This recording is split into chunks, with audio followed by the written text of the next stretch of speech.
දැන් කොච්චර කාලයක් ගියාද?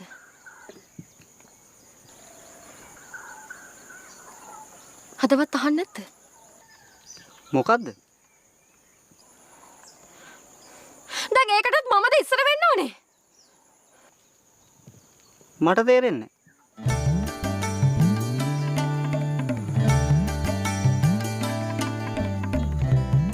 ධම්මි වැව් ටික නැති වෙයි. හෙන් ගොවිතැන තහනම් කරයි. හරක් ටික නානගේ මස් කඩේ කොක්කෙල්ලන්න වෙයි.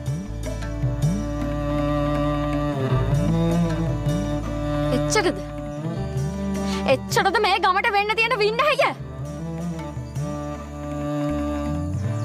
මගේ අක්කා බඩ වුණා. පාලම් මහත්තයා හින්දා. හැබැයි අර දෙනාය එක බාරගත්ත ඌ මෝඩයා නිසා. නන්දසේනලා පෙරේරලා ගෙනල්ලා ගමම අවජාතක කරන්න යන්නේ. මොනේ සෝදු. ඇයි? ඌටවත් අපේ කඩුල්ල පයින්න හයියක් තිබ්බන.